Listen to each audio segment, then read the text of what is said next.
మరి ఒక జీరోలా చూసానన్నారు. జీరోలా ఉన్నప్పటి నుంచి చూసిన ఆది గారు ఇప్పుడు హీరోలా అయిపోయి ఇంత ట్రెండ్ సెటర్లా అయిపోయారు జబర్దస్త్ కి అంటే, మరి మీ కాంపిటీటర్ స్ట్రాంగ్ కాంపిటీటర్ ఎవరు అవుతారు? ఆది అవుతారా, ఇంకెవరైనా మీ కాంపిటీటర్ ఉన్నారా? నా స్కిట్ల మీద మిమ్మల్ని మీరు ఎవరిని కాంపిటీటర్ గా ఫీల్ అవుతారు ఈ జబర్దస్త్ లో? నేను ఎవరిని కాంపిటీటర్ అనుకోను మేడం. మీకు మీరే కాంపిటీటర్. నాకన్నా బాగా చేసేవాళ్ళు చాలామంది ఉన్నారు జబర్దస్త్ టీం లీడర్లు. చాలా పెద్ద టీములు ఉన్నాయి, బాగా చేసేవాళ్ళు ఉన్నారు. నేను నాకు ఇచ్చింది న్యాయం చేయాలి అనుకుంటాను తప్ప వీళ్ళకన్నా పోటీ పడాలి పోటీ అనుకోని నేను గెలిచి తీరాలనుకుంటా. వాళ్ళ మీద నాకు పోటీ ఏమీ లేదు. ఇప్పుడు ఆది రేంజ్ ఆదిది, సుధీర్ గారి రేంజ్ సుధీర్ది, మన చంద్ర గారిది చంద్రాది, కొత్త వాళ్ళు వచ్చింది అందరిది కూడా రేంజ్ ఉంది. నేను వాళ్ళకన్నా గొప్పగా చేస్తాను అని నేను అనట్లే, నేను గొప్పగా చేయాలని కోరుకుంటున్నాను, అంతే తేడా. మన జడ్జెస్ గారు రోజా గారు అండ్ నాగబాబు గారు సపోర్ట్ ఎలా ఉంటుందండి మీ స్కిట్స్ విషయంలో కానీ లైక్ అదర్ వర్క్స్ విషయంలో? నాకు తెలిసి నేను జీవితంలో ఎవరైనా నవ్వితే మనం చేసింది కామెడీ అనుకొని స్థిరపడిపోయింది, మైండ్లో గట్టిగెక్కించేసుకుంది రోజా గారు నాగబాబు గారు. అంటే నేను ఇప్పుడు ఒక 300 స్కిట్లు పైచులకు చేశా. ఫస్ట్ స్కిట్ నుంచి ఇప్పటి స్కిట్ వరకు మాకు చీప్ అవ్వలేదు. మంచి మాట అది. అంటే వాళ్ళు నవ్వాలా మనం నవ్వించాలా అని కాదు, వాళ్ళు నవ్వితేనే అది కామెడీ. వాళ్ళని నవ్వించాలి, వాళ్ళు నవ్వి తీరాలి. అంటే ఏం చేయాలి? వాళ్ళని నవ్వించగలిగే శక్తి ఇంకా మనకుందా, మనం చేస్తే నవ్వే శక్తి ఉందా అనేది కాదు, వాళ్ళని నవ్వించే శక్తి మాకుందా లేదని ప్రతిరోజు చెమటలు పడుతుంటాయి మాకు. స్టేజ్ ఎక్కగానే ఏ పంచి చెప్పాలన్నా, ఏ డైలాగ్ చెప్పాలన్నా నాగబాబు గారి రోజా గారిని మీకు తెలియకుండా ఒక సైడ్ లుక్ వేసుకుంటాను నేను. వాళ్ళు నవ్వితే ఇది బేలినట్టు, అంటే వాళ్ళు నవ్వితే పేలినట్టు అని నేను మార్కులు బోర్డు కోసం చెప్పడం లేదు. వాళ్ళు నవ్వితేనే అది కామెడీ. జనాలు కూడా అది యాక్సెప్ట్ చేశారు కాబట్టి నాగబాబు గారు రోజా గారి యొక్క నవ్వుల్ని ఒరిజినల్. ఇప్పటికే మేము జనాల్లోకి వెళ్తే నాగబాబు గారు నిజంగా నవ్వుతారా అంటారు.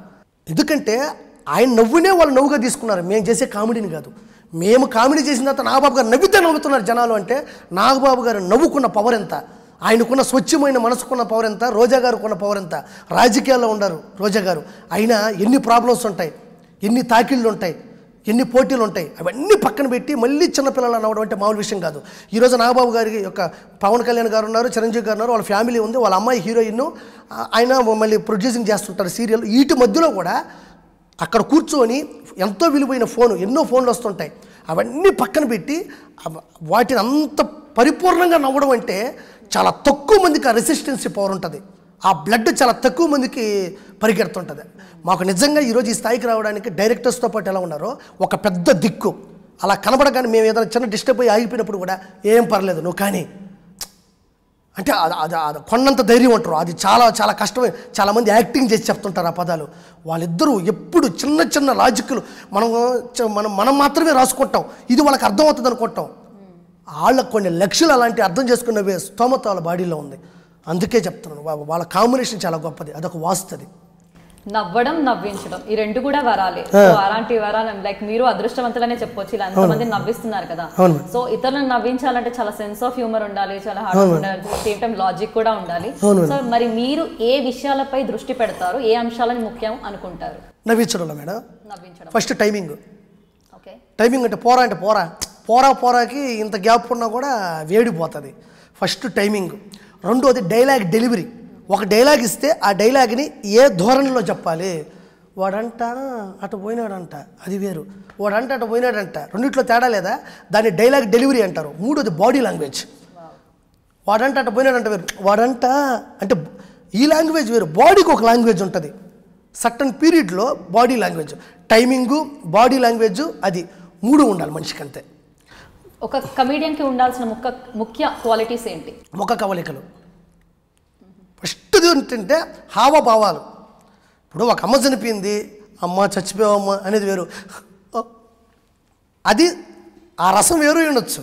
నేను చెప్పేది హాస్యరసానికి వెళ్ళినా సరే ముఖ కవలికలు అంటే హావభావాలని నువ్వు హాస్యంలోకి నెంబర్ 1గా తీసుకోవచ్చు, అంతే. మీరు ఎన్నో స్కెచ్ చేశారు, ఇందులో మీ ఫేవరెట్ స్కిట్ ఏంటి? నేను చాలా చేశాను మేడం. నాకు బాగా నచ్చిన స్కిట్ అంటే టెంపర్ స్పూఫ్. టెంపర్ స్పూఫ్లో నేను చాలా డైలాగులు చెప్తాను, ఒక్క డైలాగ్ కూడా మిస్ అయినా కూడా పరువు పోతుంది. అందులో జూనియర్ ఎన్టీఆర్ గారు లాంటి సినిమాని స్పూఫ్ చేయడం అంటే మామూలు విషయం కాదు. అదే మహేష్కి లైఫ్ ఇచ్చింది, అదే నాకు లైఫ్లో ఇష్టపడింది కూడా. మరి రీసెంట్గా ఒక అమ్మాయిలా చేశారు, వర్షం సాంగ్ సూపర్గా అసలు పబ్లిక్ని రీచ్ అయింది, సూపర్గా ఇంప్రెస్ చేశారు. అండ్ అందులో ఒక డైలాగ్ కావాలి మాకు, అమ్మాయిలాగా బాగా చేశారు, సూపర్. నిజంగా నా జీవితంలో నేను ఏదైనా స్కిట్ చూసుకోకుండా ఉండిందంటే ఆ లేడీ గెటప్లే. దారుణంగా దౌర్భాగ్యంగా ఉంటాయి లేడీ గెటప్లో. నన్ను నేను చూసుకోవడానికి భయపడతా. కొంతమంది ఈ స్కిట్ భలే ఉంటుంది అంటారు, అది వాళ్ళకి నచ్చిందేమో, కానీ నేను కొంతమంది అంటారు బాగుంటుందని, కొత్తగా చూపించడానికి ట్రై చేస్తాను తప్ప అది బాగుంటుందని నేను ఎప్పుడు అనుకోను. జనాలు బాగా నాగబాబు గారికి నేను లేడీ గెటప్ అంటే చాలా ఇష్టం. లేకపోతే నేను ఎలా చేసేది? ఆ లేడీ గెటప్ వేసుకొని నేను ఎట్లా ఉంటాను మనిషిని? నేను లేడీ గెటప్ నేను మామూలుగా చూడడమే కష్టం, లేడీ గెటప్లో చూస్తారా? ఆ లేడీ గెటప్లో వేసుకొని ఆ ఊక్సులు పెట్టుకొని ఆ విగ్గు పెట్టుకొని ఏమో నడుచుకుంటూ వస్తామంటే అది మామూలు విషయం కాదు.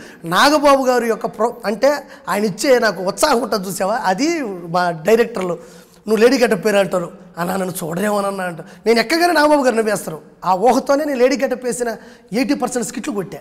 ఇప్పుడు రీసెంట్ గా చేసిన స్కిట్ కూడా బాగా కొట్టారు. సో మరి ఆ స్కిట్ నుంచి ఒక మంచి డైలాగ్ చెప్తారా? అది నీళ్ళ దగ్గరికి వెళ్తా, వెళ్ళి బిందు ఉంటుంది కదా, బిందు తీసుకొని నీళ్ళలో ఇలా ఇలా అంటూ రంగా మనం రంగా ఇలా పెట్టుకొని రంగా మనం ఇక్కడికి చెరువు దగ్గరికి వచ్చి చాలా తప్పు చేసావు రంగా. ఏంటి అమ్మాయి గారు ఏమైంది? నీళ్లు చూసావు ఎంత మురిగ్గా ఉందో, అది మురిగ్గాదు అమ్మాయి గారు, నీళ్ళలో మీ ప్రతిబింబం రంగా. ఈ అందాన్ని ఒక్కసారిగా రక్కేసుకోవాలనిపిస్తుంది, ఒక్కసారిగా తొక్కేసుకోవాలనిపిస్తుంది, ఒక్కసారిగా నరికేసుకోవాలనిపిస్తుంది, నేను అంద విహీనంగా తయారవ్వాలనిపిస్తుంది రంగా. అమ్మాయి గారు ఇవన్నీ ఎంతమంది మీరు చేశారా? ఎందుకు రంగా? ఆల్రెడీ అలా ఉంటాను. సో మీ ఇప్పుడు ఉన్న మీ టీం మెంబర్స్లో రాజమౌళి గారు చాలా పెద్ద ప్లస్ మీకు, అలా అతనితో మీకున్న అనుబంధం ఎటువంటిది? రాజమౌళితో ఉన్న అనుబంధం అంటే, రాజమౌళి వేణు గారి టీంలో చేసి వెళ్ళిపోయాడు. నేను ఒకసారి సర్టన్ పీరియడ్లో పట్టేశా, వీడు తాగుబోతులో కానీ అమాయకుల్లో కానీ చాలా బాగా చేస్తాడు, కానీ నేను టీం లీడర్ కాల, కంటెస్టెంట్గానే ఉన్నా. ఒరే ఉండరా ఉండరా ఉండరా అంటే లేదు నా ఇంట్లో చాలా ప్రాబ్లమ్స్ ఉన్నాయి నేను వెళ్ళిపోతాను, వెళ్ళిపోయాడు. నాకు సపరేట్గా టీం లీడర్ ఇచ్చిన తర్వాత నేను ఫోన్ చేసి పిలిపించి నువ్వు చెయ్యాలి అని వాడి మీద రాయించడం మొదలెట్టా. పాటలు రాయించడం కానీ మాటలు రాయించడం కానీ, సర్టన్ పీరియడ్లో వాడు 1 minute అదిరిపోవాలని ప్రత్యేక శ్రద్ధ తీసుకున్నా. ప్రత్యేక శ్రద్ధలో కూడా నాతో పాటు నా పెళ్ళాం లాంటాడు నా రాజకుమార్ రైటర్.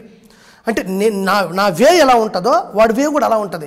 ఇప్పుడు ఫర్ ఎగ్జాంపుల్ చాలా సాంగ్స్ ఉంటాయి, వాడు పాడిన బెస్ట్ సాంగుల్లో ఈ సాంగ్ ఉంటుంది, ఏదేది సొంత సొంత సొంత స్థలాన లెక్కలేయకోకుండా.